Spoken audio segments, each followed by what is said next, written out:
Structure of atom എന്ന ചാപ്റ്ററിൽ നിന്നും ഒരു 4 മാർക്ക് ചോദ്യം ട്രിക്ക് ഉപയോഗിച്ച് പഠിച്ചാലോ? സോ ഒരു ഓർബിറ്റൽ തന്നിട്ടുണ്ട്, അതിന്റെ N value, L value, angular നോട്ട്സും റേഡിയൽ നോട്ട്സും കണ്ടുപിടിക്കാനാണ് പറഞ്ഞിരിക്കുന്നത്. സോ ആദ്യത്തെ ഓർബിറ്റൽ 2s ആണ്.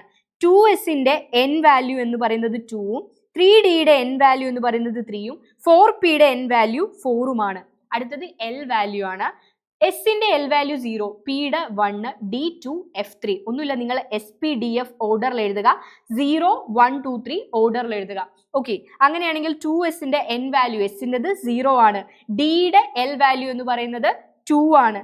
പിയുടെ എൽ വാല്യൂ എന്ന് പറയുന്നത് 1 ആണ്. ഇനി ആംഗുലർ നോട്ട്സ് ആണ് കണ്ടുപിടിക്കേണ്ടത്. എന്താണോ എല്ലിന്റെ വാല്യൂ അത് തന്നെയാണ് ആംഗുലർ നോട്ട്സിന്റെ എണ്ണം. സോ ഇവിടെ 0, ഇവിടെ 2, ഇവിടെ 1. ക്ലിയർ അല്ലേ?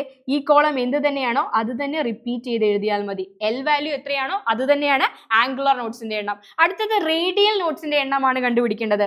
അതിന് നമുക്ക് എന്നും എല്ലും വാല്യൂ ആണ് ആവശ്യം. നിങ്ങൾ ഈ 2ൽ നിന്നും രണ്ടാമത്തെ കോളത്തിലെ 0 എല്ലിന്റെ വാല്യൂ കുറയ്ക്കുക. 2ൽ നിന്ന് 0 കുറച്ചാൽ 2 കിട്ടും. ആൻഡ് അതിൽ നിന്ന് 1 കുറയ്ക്കുക. So you will get 1. അടുത്തത് 3ൽ നിന്ന് 2 കുറയ്ക്കുക, അതിൽ നിന്ന് 1 കുറയ്ക്കുക. 3 - 2 1 ആണ്.